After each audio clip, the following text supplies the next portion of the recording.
years ago, all 5 of us were already independent agents and doing our own separate thing and doing it successfully.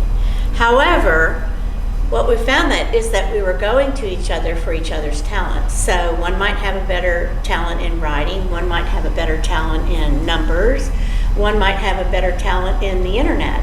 And so we came together to start talking together as maybe we should put this into a team so that all of our clients get all of our talents.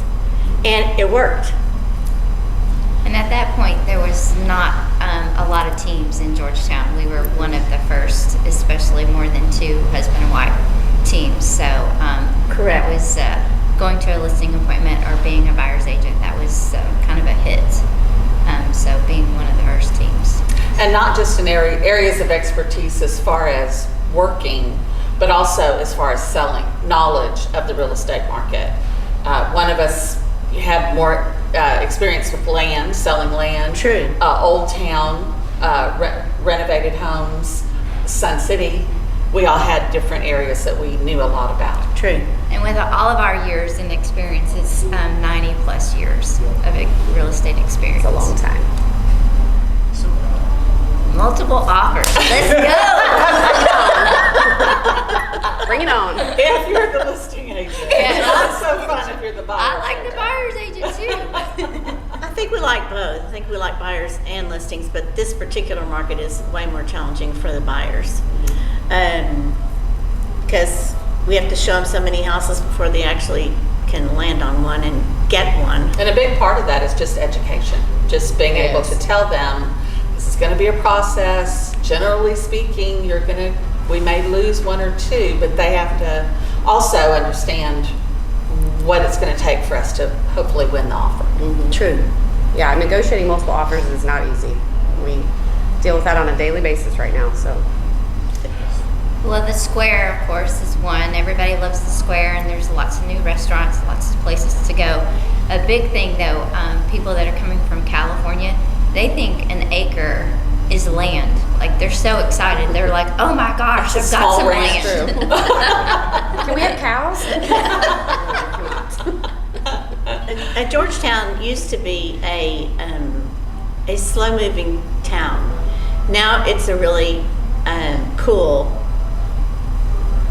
city. Faster-moving town. Faster-moving town, yes. Dynamic, yeah. Yes, and the great thing is that we've attracted young people who are active in our community, and the older people are stepping down and stepping away from planning the city, and now the younger generation is coming in, and they're doing a fabulous job. They are. It's a great place to live. And I've always said, I grew up in the Austin area. Love Austin, love going back to Austin, but it's bittersweet. It's changed so much through the years. Georgetown has always been its own community. So even though back in the day it was so far out and it was, Georgetown, I don't know, everybody up there has cows or horses. It's very different, and it is. It's dynamic. I love the synergy here with the retirement community and the university. I think it comes together and it creates a really great environment. Good And point. also bringing kids up in Georgetown is amazing. I've never seen, the parks that they have, the swimming pools that they have, and then my kids were young, they're not anymore, but summer camps is amazing here. You've got summer camps all year long, so bringing kids up here in the sports is very important. Hike and bike trails, Yeah. community center, parks, all of it. Yes. Isn't that the $1 million question though? Everyone asks that, every appointment we go to, they ask that.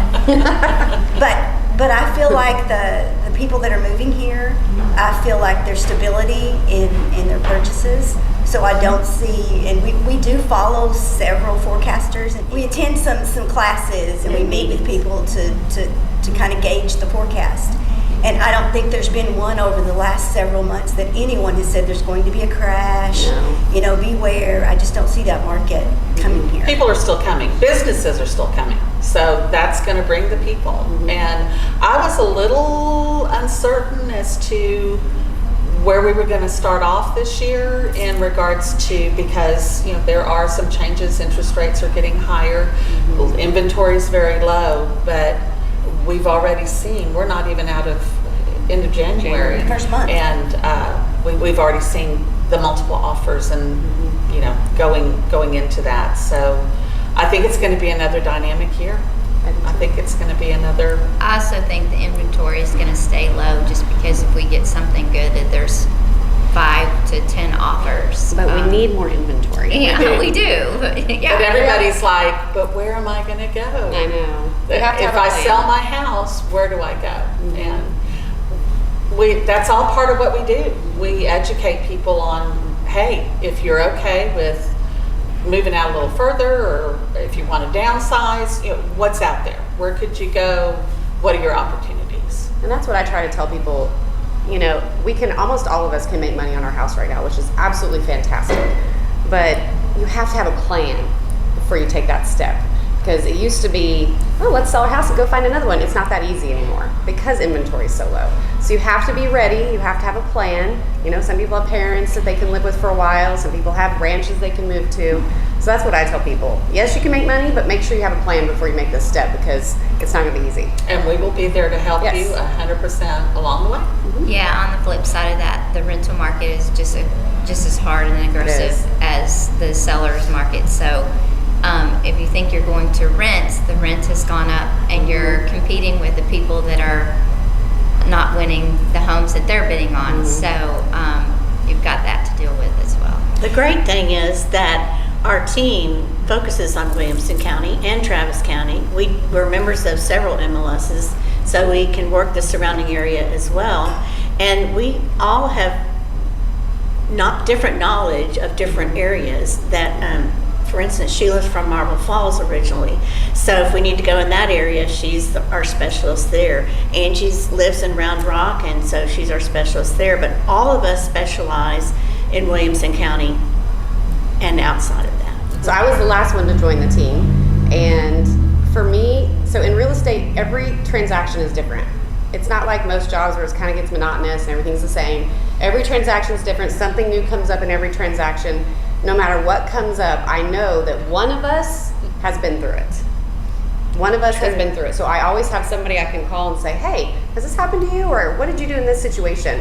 And there's always somebody to call, which is And with the fantastic. market changing so fast and moving in different directions, I think that is the best part of our team, that we can all get on the phone instantly and discuss a transaction. And we're all networking. Yeah. And And we're all- so if there are listings out there coming on the market or that kind of a thing Correct. where you might get an advantage of knowing about it ahead of time.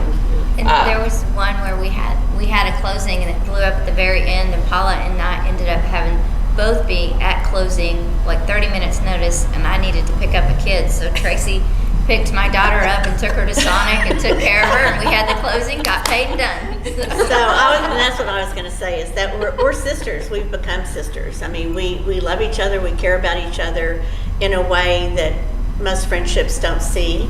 And we trust each other. That's the biggest one. We trust That's each other. huge. You have to be able to trust each and other. so we have all of these people to lean on. If there's any problem with anything, somebody knows the answer. I'm Angie Moore. I'm Tracy Jacobs. I'm Carrie McComb. I'm Sheila Evans. And I'm Paula Brent. We're all with the Power of 14.